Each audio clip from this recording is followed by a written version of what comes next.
we start reading because I need more to look.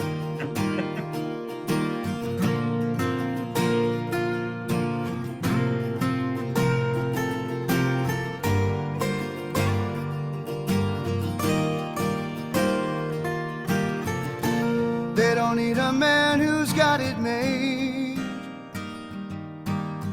always looking for that renegade. I calls it like I sees it, a spade is a spade. A good man is a thing of yesterday. Yeah. Morning, Chris. Morning, Sean. How are you, sir? I'm doing well. Good morning, Mackenzie. Good morning, gentlemen. Good morning, Mackenzie. There's three of us this morning on the Chivalrous Guys. Yes, 2 weeks in a row, three of us. We've got a guest today, which is amazing. We're so happy to welcome Mackenzie to our podcast, The Chivalrous Guys. It was a quick kind of 24-hour turnaround for Mackenzie. I brought it up with him yesterday, and here he is at 7:30 in the morning, which is wonderful. We're super grateful to have you here on our show today. My pleasure. Thanks for having me. Yeah. Oh yeah, Very generous of you to come that quickly on the show and come on that early. It's not quite as early for me. I'm on the East Coast, so it's actually 8:30 my time down here. So Okay. Yeah, not quite as bad. So yeah, we're Chris, I'm gonna let you kind of take the lead and maybe talk about what we're here to discuss with our friend Mackenzie. And I know you always give us our definition, so I'll let you kind of go with that. absolutely. Thank you, Sean. I met Mackenzie about 11 months ago. When I got into my kind of second round of sobriety. We met in Newmarket. I don't mind saying that. Newmarket at Cornerstone. He was a presence there. I've met him at many different meetings. He's shared his stories with me and with others. I have always enjoyed listening to him and listening to his experiences. We welcome him today. He ran the LGBTQI plus, if we can go with that, meetings at Cornerstone, and we've invited him to the show today to discuss his journey, discuss some of the hurdles that he's experienced in his journey as a gay man. We had a conversation with him before, and Sean and I, we talked about it a little bit before as well. We are just trying to advocate for acceptance, understanding, curiousness, love, the things that connect people. Yeah. And look, we've acknowledged this on previous podcasts. We're two 50+ guys that grew up in small communities. We don't have a lot of experience, with gay and lesbian, with LGBTQ. We're not pretending that we do. We are not very woke, but we want to at least, learn and grow as we can every day. And so we talked a bit with Mackenzie prior to pressing record here, and we're just super grateful that you're willing to share your experience with us and just talk about your journey, and hopefully provide just some examples of the way life goes, and the way you've kind of moved through life, and just some of the highs and lows and the experiences that you've had in your journey in life. So I think if we can, I had a few questions for you prior to, but we'd just like to maybe talk about maybe the first part of your life, maybe where you grew up, what your family was like, your experiences in when you began to realize that you were gay, and when you came out, and how that all looked. And we would really appreciate just listening to your story. Amazing. Sorry. To kind of apologize. start off, I just want to say, like, thank you guys for being allies in this. You say that you're 50-something-year-old guys who grew up in small towns and don't know any better and not and are not woke, but being an ally is all about, like, it's a verb. It's about active listening and showing respect. And so this really shows that you guys are allies to the LGBT community in just simply hearing my voice, hearing my story. So thank you for inviting me. Well, Our pleasure. you humbled me just saying that. That's amazing. Thank you. Chris, you want to give us our definitions? You Oh, want to yes, of start? course I will. Yes. Yes, I will. So I'm going to start with the definition of gay. And Sorry, I'm going to interrupt one more time. Are these like Webster's dictionary? Is that where you get them? The Webster's dictionary, like sort of like what the Webster's definition is. I do, and maybe they tend to lead to other things, but I usually start with the Webster dictionary. Okay. So that's what this one is. So it's an adjective, sexual, and then the definition is sexually or romantically attracted to people of one's own sex. And gay is of course, well, as we know, as I know, is used especially for men.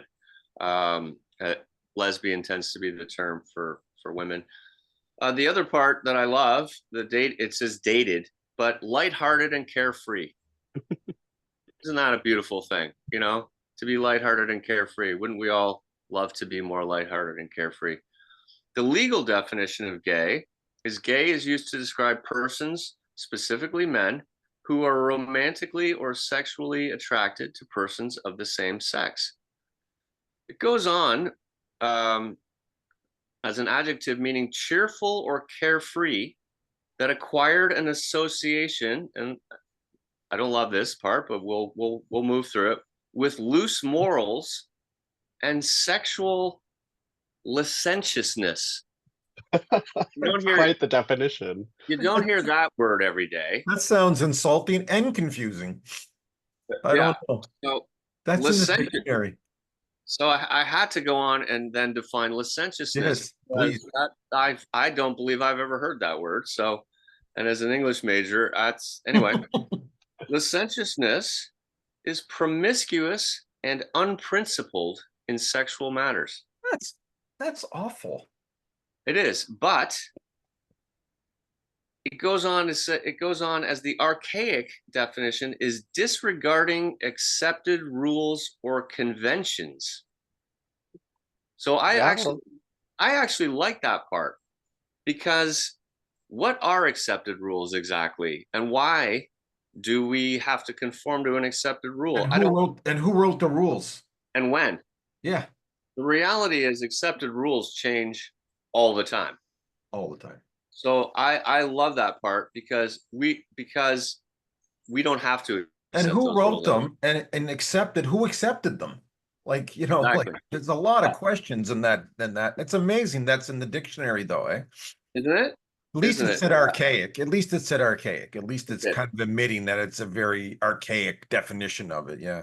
Yeah. So I really enjoyed that the way that kind of metamorphosized into something that we can either accept as some archaic definition, or we can move past and But gay, there was also a definition there. Gay is also like, there's a song that says happy and gay. It's a different definition of the word, right? It just means happy. I don't think it has anything to do with the sexual orientation of the word. I'm not sure. I don't know. lighthearted and carefree, though. Let's focus on that. I love that. Yeah. Okay. Well, that's our whole podcast. Thanks for coming on, Mackenzie. Chris and I have gabbed through the whole thing, and all right, let's listen to our esteemed guest. I'd like to hear from him, Chris. So have you got a question, or you'd like to just talk, Mackenzie, and tell us a little bit about yourself?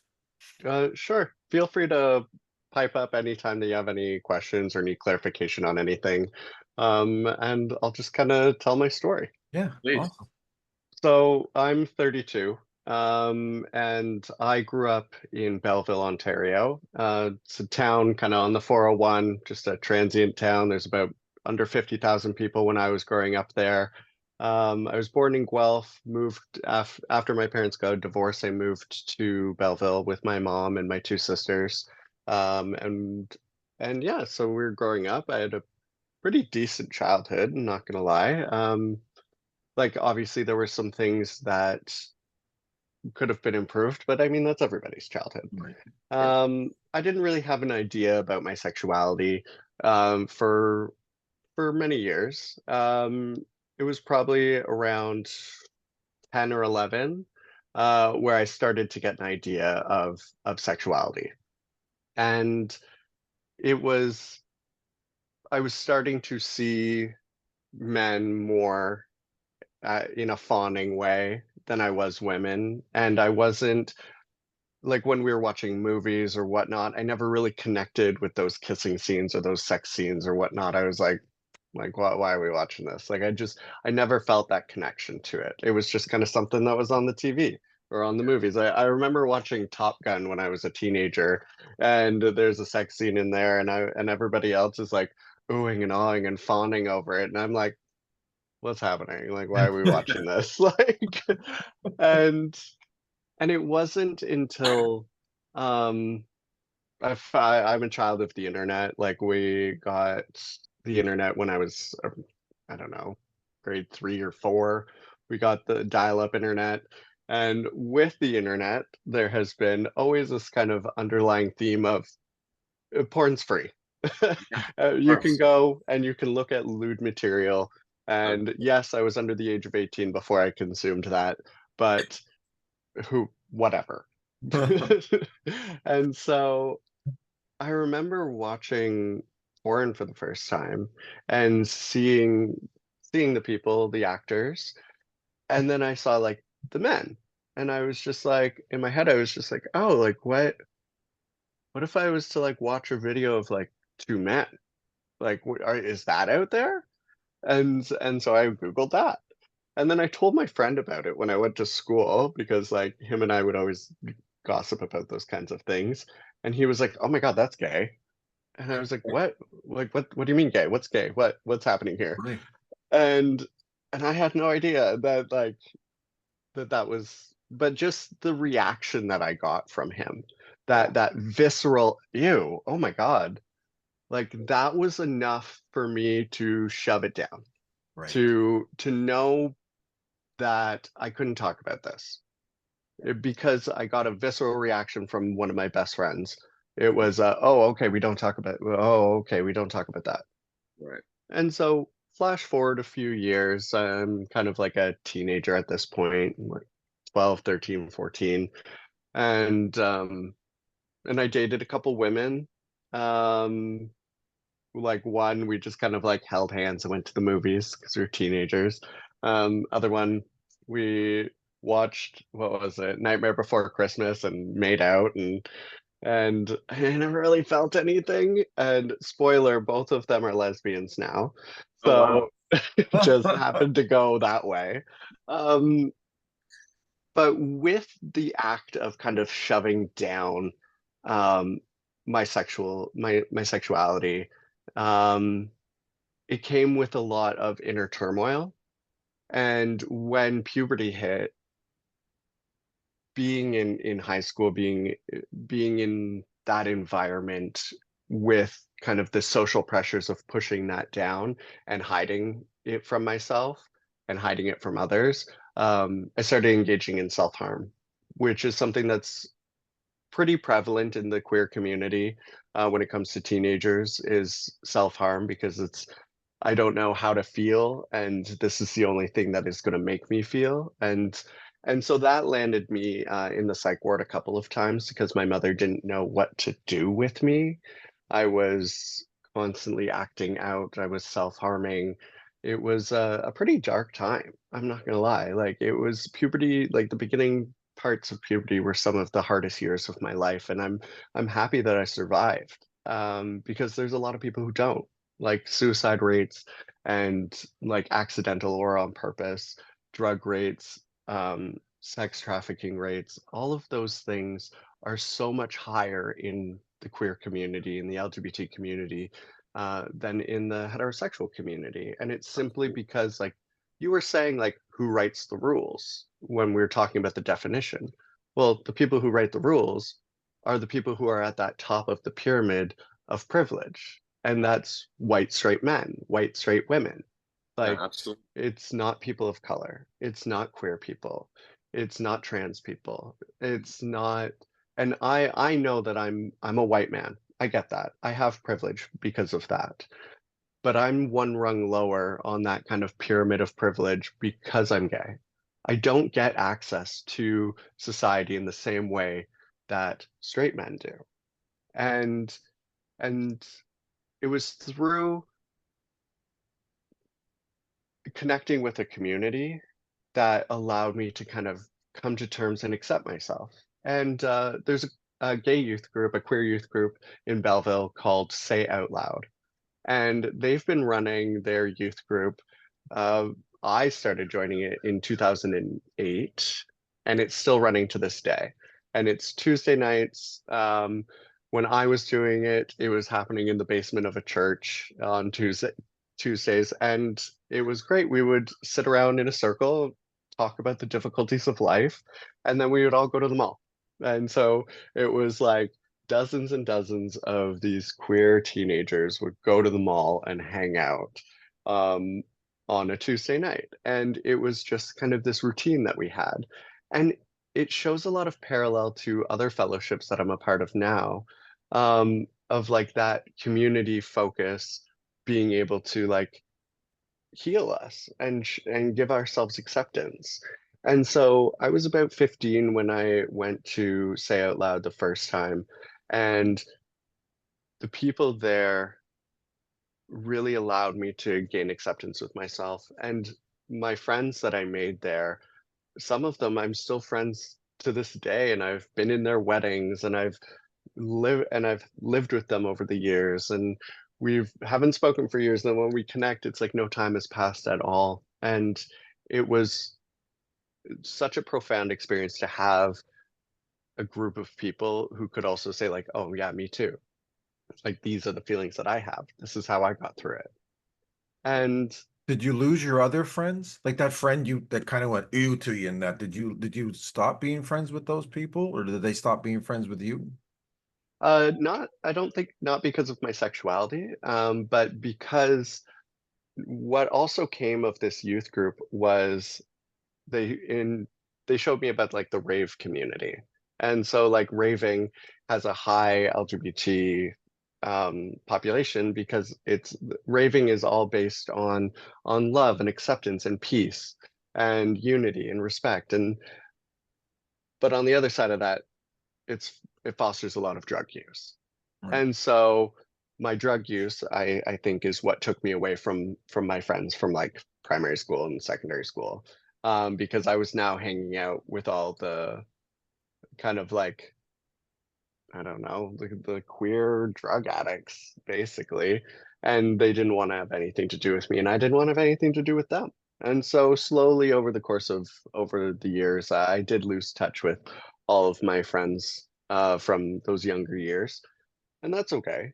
Um, I think most of us do. I mean, yeah, for one reason or the other, right? So I'm still friends with my first friend from grade two, but I think that's a pretty unique situation. I don't think that happens a lot. So can you, yeah. I'm going to interrupt you one more time. What Oh, exactly is a rave? a rave. Oh, it's just techno music in a grungy warehouse with lasers and lights and dancing and crazy outfits Okay. and makeup and glitter, and it's just um little like it's like underage parties for people who like can't get into clubs. Usually raves are 16 plus. They're not 18, 19 plus. And so raves are kind of like in a discrete location, loud techno music, lots of drugs.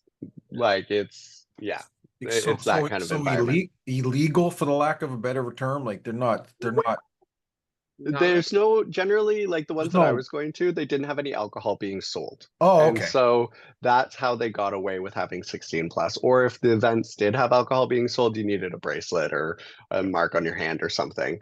But I wasn't there for the alcohol. I was there for the drugs, and I was there for like the drag shows, and like because it was like a rave, and then there was like local drag that would like come in, and like every couple hours they do a drag show, and it was a really great experience to like show me all of the different flavors of sexuality. I got to meet lesbians, I got to meet trans people, I got to meet non-binary people, I got to meet drag queens, and it was amazing. And like and it happened through the summers. It was like every Friday or every Saturday. And then like throughout the year it was kind of like once or twice a month. And so these events were happening pretty frequently. And for Belleville, there was hundreds of these teenagers that would go to these events, and the vast majority of them were queer, were part of the LGBT community. And so it was a great way for us to network and meet other teenagers that were part of the community.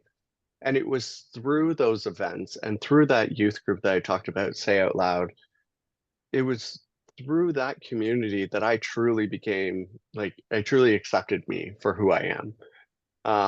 And that allowed me to identify as a gay man and to gain acceptance with that and be okay with that. And but it wasn't all great. Um, like I got bullied out of my first high school because of homophobia.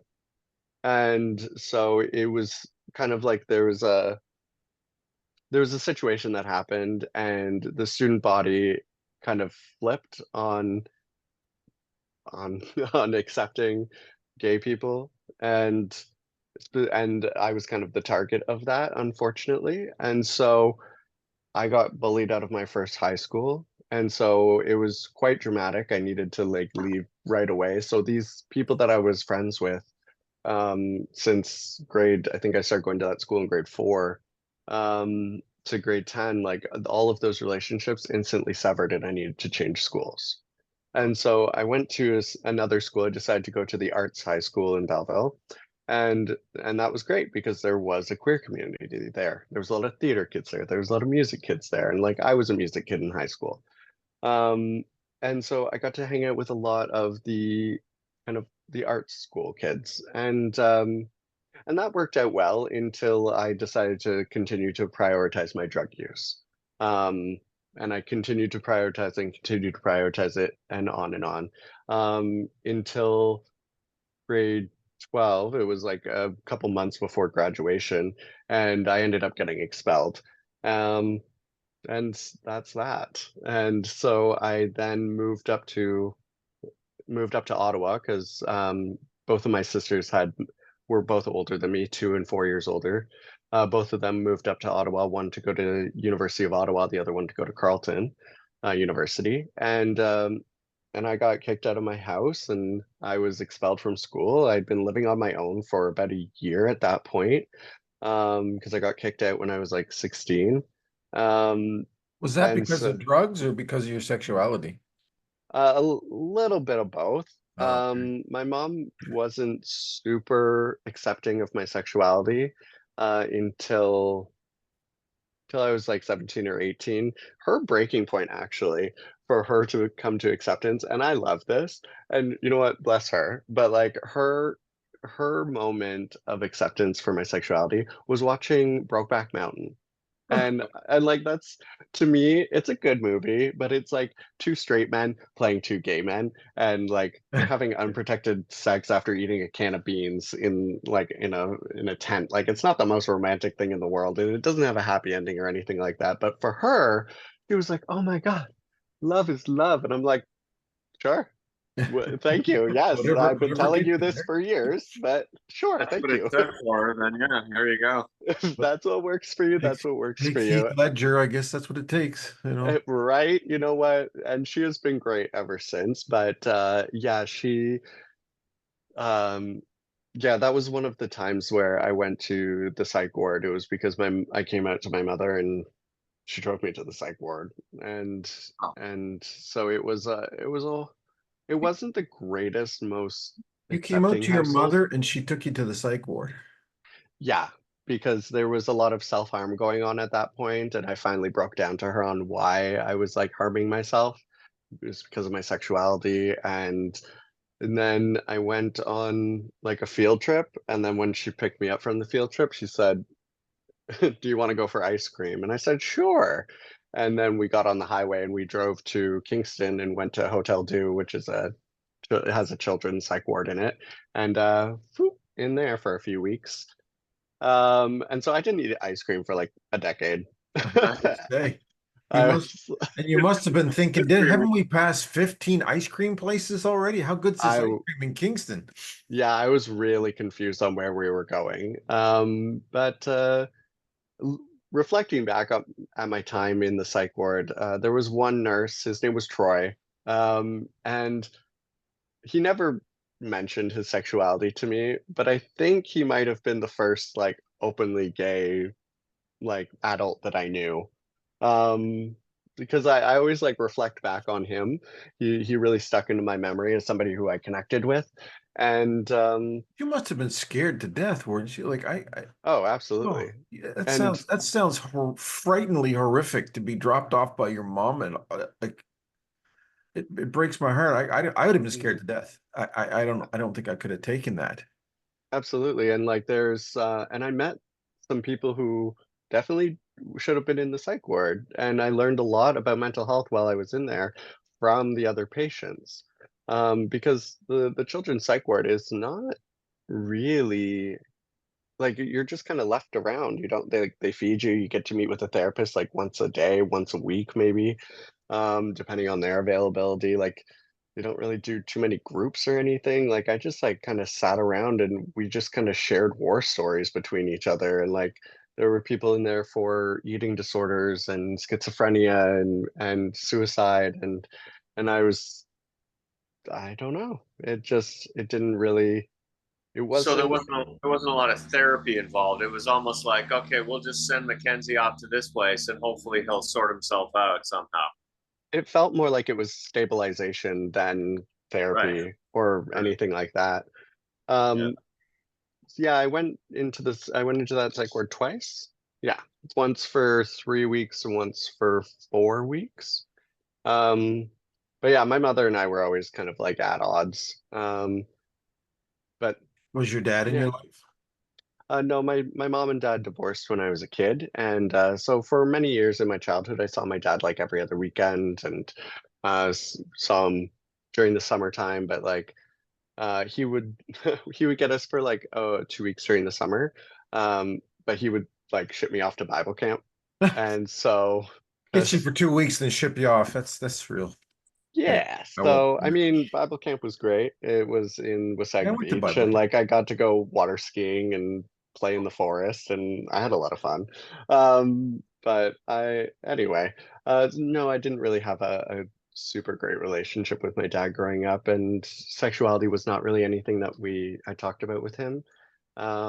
And also like with my grandparents on my mother's side, like my grandfather, he was the chaplain for the Trenton Air Base, and he had a doctorate in divinity, and he was an officer in the military, and I never talked to him about my sexuality. It was just something that was just, we're not going to talk about that. I knew that he loved me.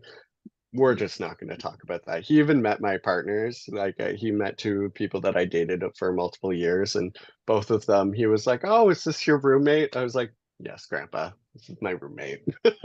Sure. We don't need to talk about it." Probably Um, do though.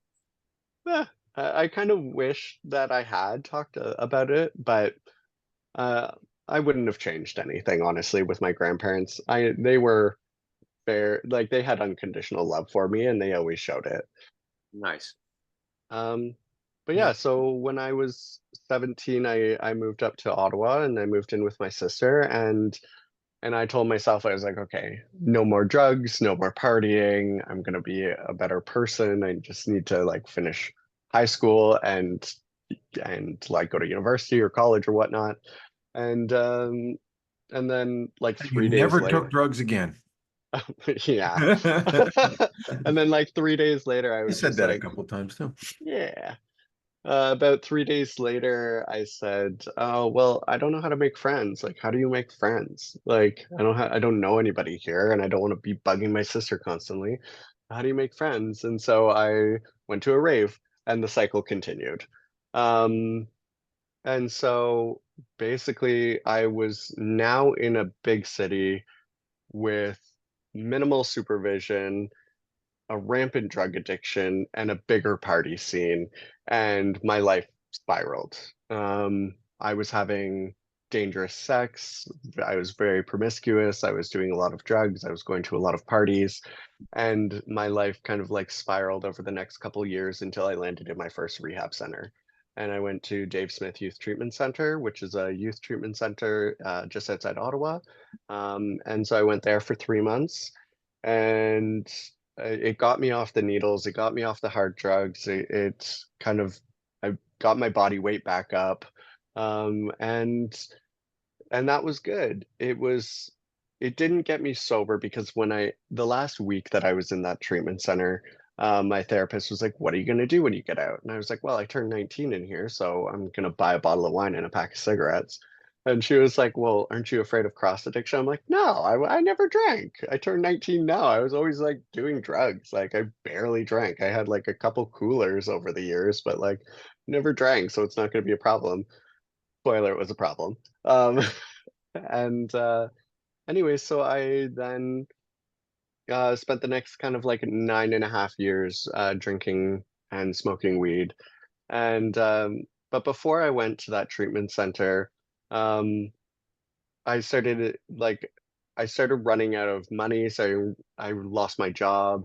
I got kicked out of my sister's place. I was experiencing homelessness, and I started engaging in sex work just to kind of get by, which is something that a lot of homeless, gay, queer youth do. Um, Upwards of 25% of homeless queer youth engage in sex work. And it's a pretty staggering number, but it's something that Pretty I awful. had to do to kind of get by. And when I went to rehab, that ended, and I kind of closed the door on that for the time being. And and the next kind of 9.5 years of my life were relatively normal and really great. I had a couple really great long-term relationships. Like I dated somebody for 3 years, took a couple year break, and then I dated a gentleman for 5 years, and we were on the path of getting married. Like I had the engagement ring, we had the nice place with the picket fence, and we got a cat together, and we both were lifting each other up through our careers, and we were really boring. Like we were just a boring couple, and it was great because it was like with him, and in that household, like it was us and our roommate who was also gay, and so it was three gay men just living in this townhouse together, and it was so like freeing and wonderful because it was like we all liked the same things. We all engaged in the same media. We all listened to the same music. We could just be unapologetically gay, like at home with no repercussions, no judgment, nothing. And it was great to kind of have a living situation with other gay men because it was like this is what normal feels like. I feel like this is how I can be authentically myself. And and it was great for the time that it was. And then COVID hit, and my ex and I, we were working together 24/7, like from our bedroom. And I just some relationships got stronger through COVID. Ours crumbled, absolutely crumbled. Yeah. And so I moved out. I wanted to break up before the kind of disdain set in. And so I moved out, and I got a little bachelor apartment downtown Ottawa, right on Rideau Street, and started kind of engaging in my like bachelor life. I was like working from home. I had a nice corporate job, and my house was kind of a revolving door of men. and and that's when drugs started coming back into my life again, and that's when I started using meth. And yeah, I remember taking that first hit of meth, and it was like a PSA from the 90s. It was like meth not even once, like. And I kind of like took that first hit, and it just, when I exhaled, I was like, okay, like this is going to be a problem. And it was. And it was a big problem. I started using every day, and then I started engaging in sex work again because I was like, if I'm going to be having all of this sex, if I'm going to be this promiscuous, I might as well be making money off of it. And so I started engaging in sex work again, and it was it was a fun lifestyle. I'm not gonna lie, it was completely self-destructive, but I had lots of money. I had my own place. It was a beautiful historic building. I could like see Parliament from my fire escape balcony. Like it was awesome until it wasn't. And then I started having like hallucinations and psychosis and all of that. And then I ended up having to move in with my father in Bradford, and that's where I live now. And so I called my dad from Detox and I said, "Hey, like I need help." And he offered to let me move in. And so I now live with family. And coming to this part of Ontario, um, I ended up going to another treatment center, and when I went before I got in there, they warned me, like the director of the program warned me that like there's a lot of like straight trades working men who go to this treatment center. Like, are you gonna be okay with that? And I was like, I want to get sober, like whatever it takes, like it'll be fine. Like, not realizing that like a lot of these men that I was interacting with in the treatment center had never interacted with a gay man at all, ever in their life. And I think kind of like my favorite experience of that was it was like springtime and I had like oven mitts on and a apron on and I was like making cookies and and I was like just kind of laughing and joking around and then I kind of looked over at like all of the guys just like standing there in their jeans and t-shirt and I'm there in like little booty shorts and an apron and I'm like, "Oh my God, I don't think I've ever spent this much time around straight men." And and one of them was just like, "Yeah, same." Like and it was in that moment that I was like, "Oh my God, like these are the people that like I'm becoming friends with these people, but I ever since I moved to Ottawa, if it wasn't for work or for school, like I didn't engage with straight people. I just didn't. I didn't want to. I didn't feel the need to. I didn't feel connected to them. I didn't have any straight male friends. Like it wasn't my vibe. And then to be living in a house of them for 3 months, it was a really eye-opening experience. And there was one person in like specific who was very right wing, very conservative, very religious, that I was in the house with. And we connected the most. Him and I had this mutual respect for each other that we could learn from each other. And we gave each other space to actively listen to each other about our perspectives on religion, on sexuality, on gender identity. And him and I are friends to this day, and it's great. And I've been sober for 2.5 years now, and we still Wow. talk all the time. Thank you. Congrats on that. 2.5 years. Yeah. And so him and I still talk all the time. And then when I got out, I realized that there was a vacuum in the community in New York region. Um, and so I wanted to relive that experience of that youth group that I went to back in 2008. And so I started up the LGBTQIA2 plus 12-step book study that was happening on Tuesdays. And You started that? yes, I started that when I got out of treatment.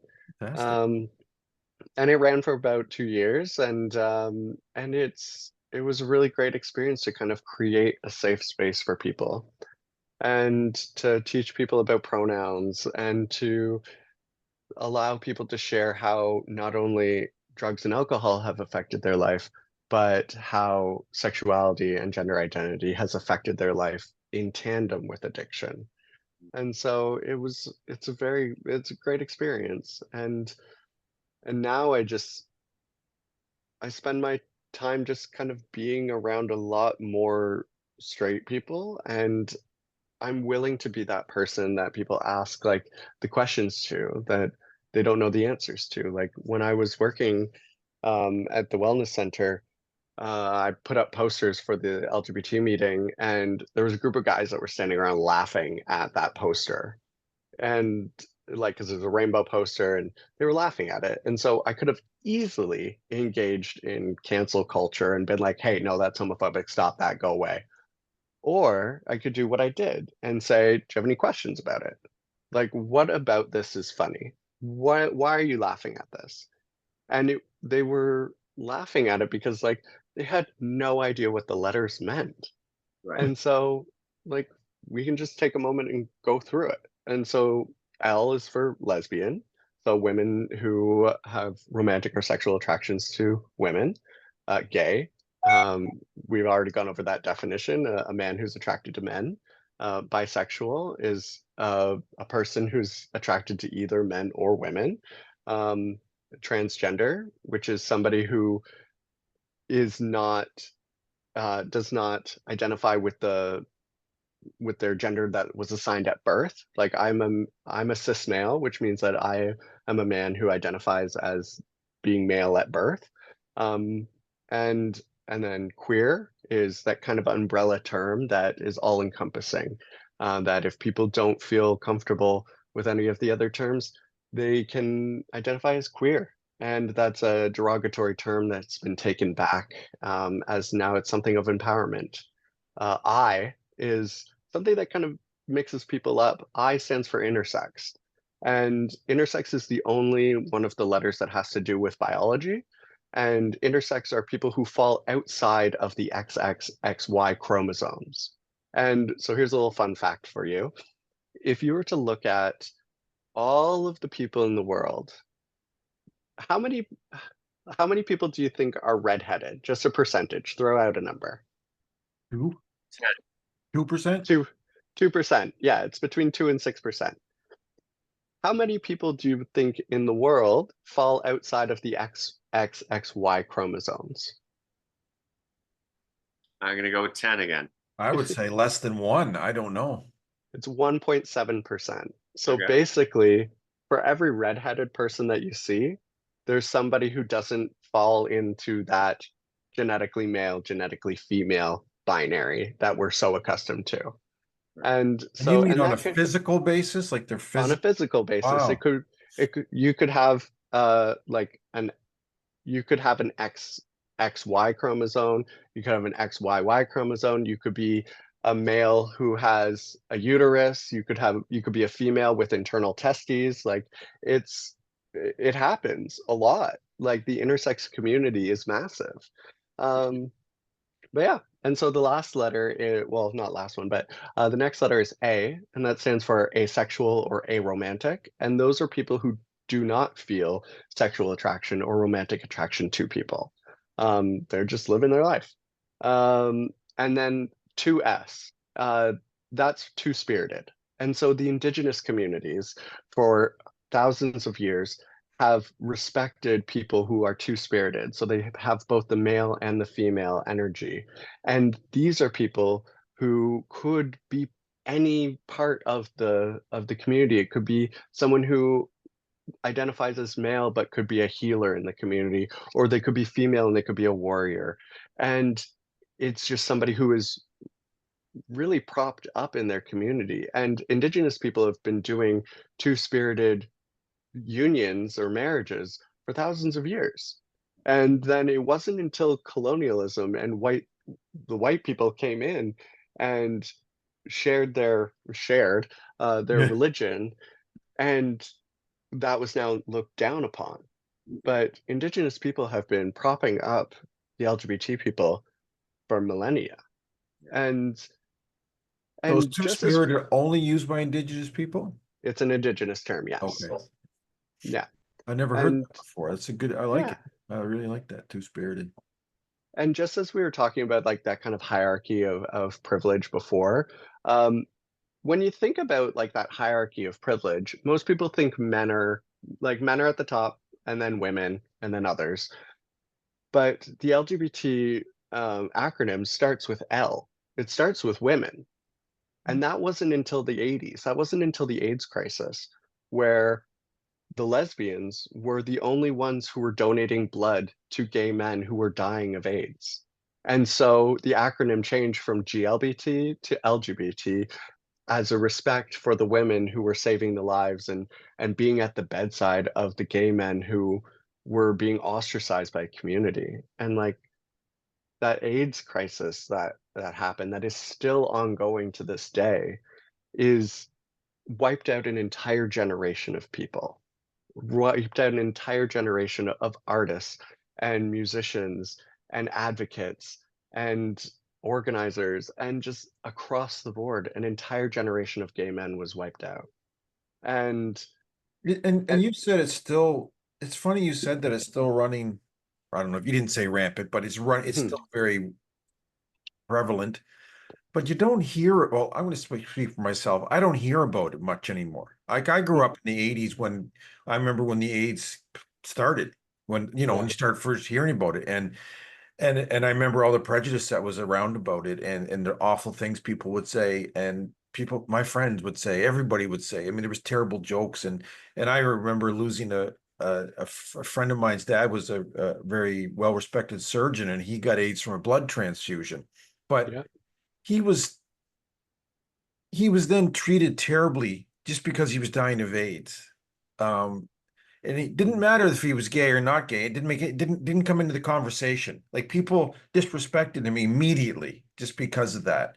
And but I and there was people tried to do a lot of good work for it and did a lot of good work trying to raise money and awareness and but I remember when you were talking about movies, like when Philadelphia came out, I remember it affected a lot of people, like 'cause we didn't know any better, and then Freddie Mercury got it and died, and there was a lot of stuff. But I find lately I don't hear about it. But and I remember for me personally, I remember Magic Johnson was my favorite basketball player, and he got it. Uh, Yeah. he contracted it, and I was heartbroken for him. But he got treated terribly by other players. Wouldn't play with him all of a sudden. They didn't want to. It was so much bad. But I find today I don't hear about it as much anymore. But it can't. It couldn't have gone away. Do you want to know why you haven't heard about it anymore? Because of what's in this bottle.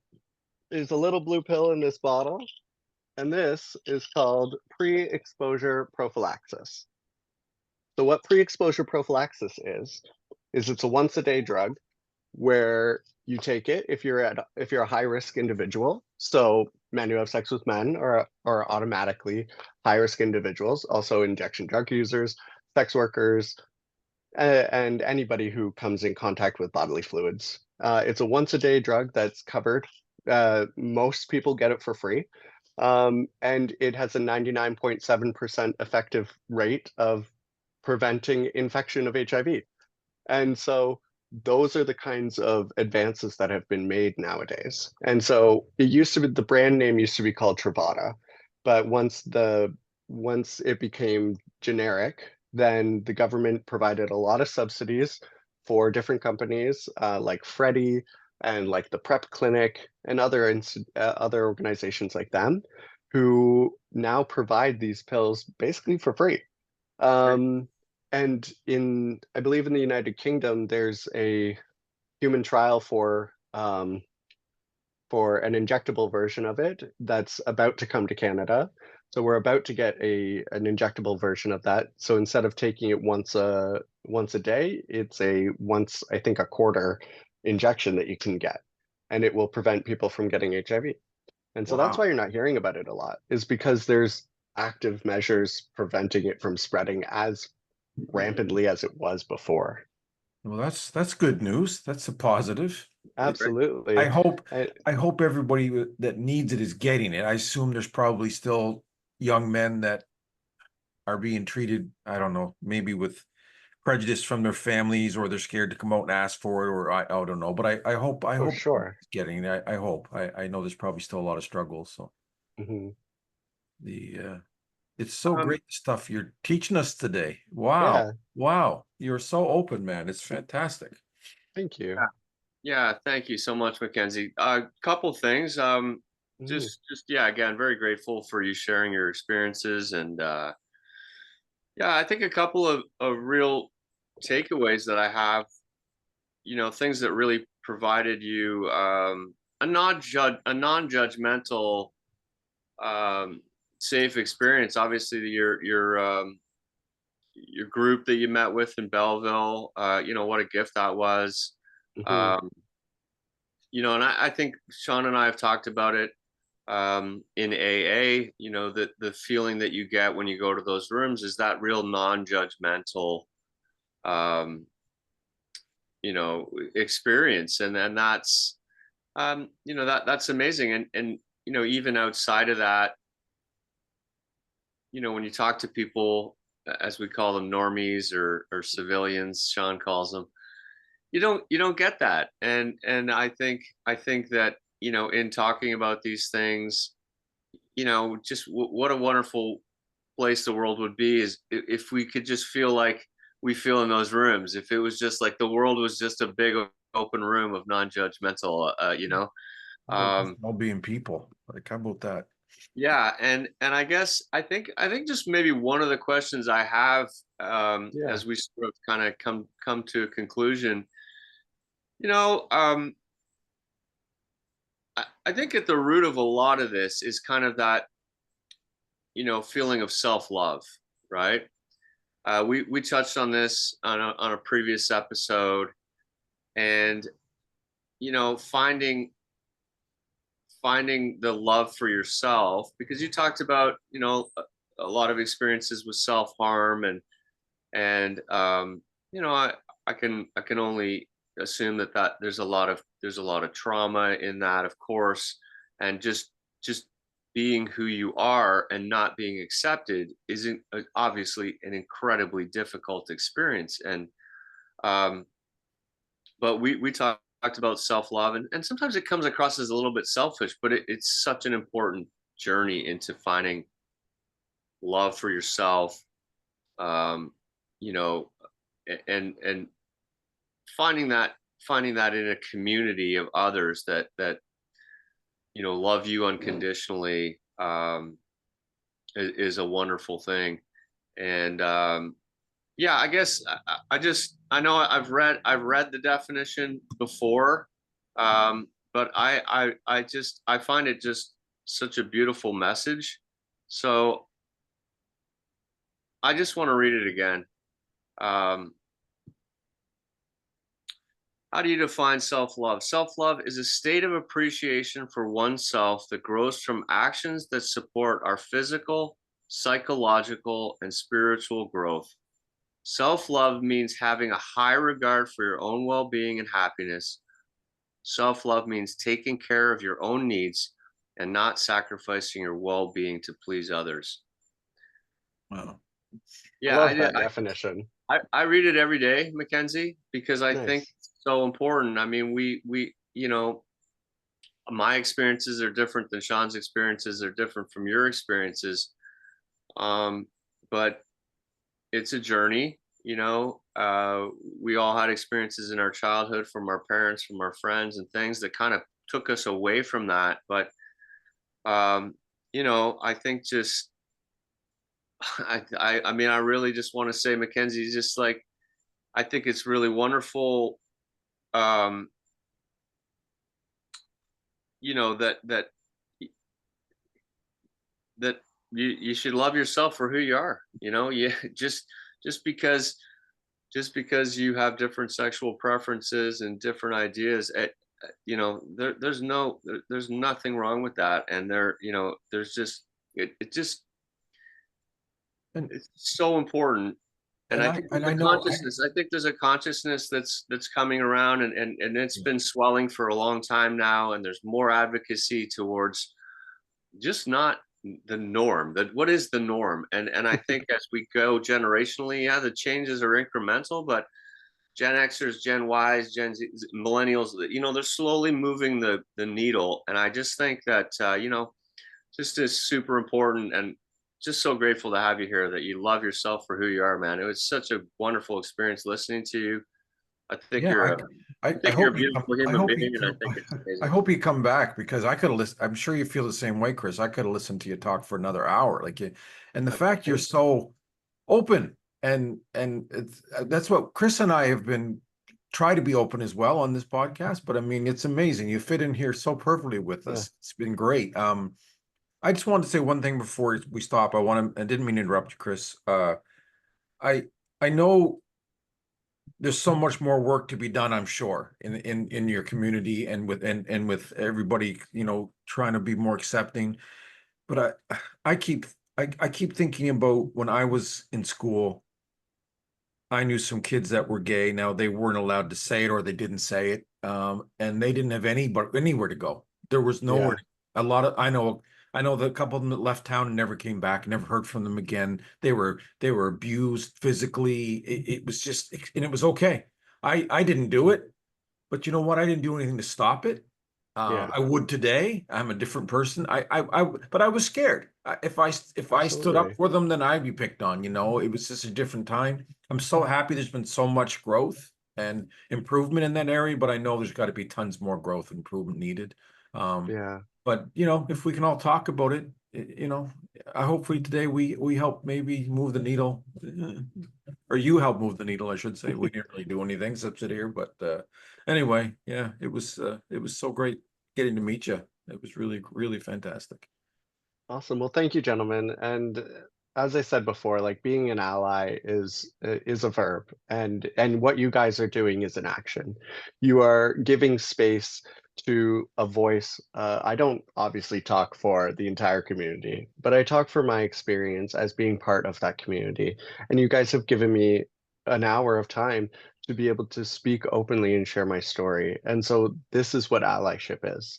And for all your listeners out there, if you're looking to do something about this, um, support LGBT organizations. There's organizations like Egal Canada, that's an advocacy group.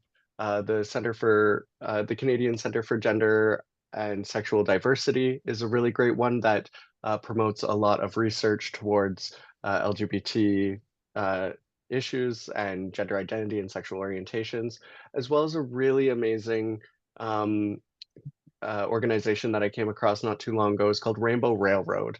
And what they do is they help people who are gay, bisexual, transgender, queer, intersex, or basically any other non-gender conforming individuals escape persecution and violence from their home countries. And so Rainbow Railroad is a really great place if people are looking to kind of help the community. It's for people who don't have the privilege of living in places like Canada, where we have a lot of freedom.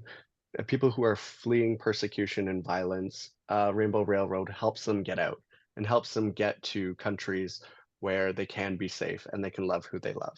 Well, So I'm gonna get you to send me a text or Chris later, all the yeah, organizations, and I'll put them in the show notes too, so people can see amazing. it there. Yeah, That would we'll be have a great. link on the YouTube, which is great. Yeah. Yeah. Okay. Um, We're yeah. just for time wise, we probably have to wrap it up. Chris, if you Perfect. Yeah. got any recommendations this week? I'm gonna do my recommendation. Yeah, Mackenzie, we do a recommendation at the end of each show, something that we like to share. I actually a friend of mine recommended this. It's a podcast. It's I don't know, don't know if I'll get his name right. I believe it's Alok Vaid Manan. I don't know if you know him, Mackenzie. No. Um, it's a podcast available. I mean I got it on Audible. But it's 1 hour, so it's not a huge commitment, and it's the title is Beyond the Gender Binary. Oh, cool. It's a wonderful insight into his experience. He offers great information, just his take on how his life has been growing up as a non-binary individual in New York City, and it's really, really informative. I highly recommend listening to it. So it's Alok Vaid Manan, and it's called Beyond the Gender Binary. I Awesome. love that. I'll check that out. I'm going to recommend a book that I've read many times. I've had for years. It's called The Four Agreements, and I have the Four Agreements companion book. Oh, nice. It's by Don Miguel Ruiz, and it's basically I'll do it quickly. It just says a practical guide to personal freedom. So the first agreement is be impeccable with your word. The second agreement is don't take anything personally. The third is don't make assumptions, and the fourth is always do your best. And it's been a big help to me. My dad got me into it years ago, and you know, I'm not saying I agree with every single thing in it, but again, it's a great book if someone ever wants to check it out. It's not a hard read, it's not a long read. It's the Four Agreements by Don Miguel Ruiz. So Great. Thank you. recommend that. Okay, well, we're gonna say goodbye. Thanks again, Mackenzie. Thank you so much. And love you, Chris. Great seeing you as always. You too, Sean. And Love you too, Mackenzie. Love you, man. Thanks for having me, guys. yeah, and like I said, I hope I get to see you again. All right. Absolutely. Invite me back anytime. Absolutely. We will do.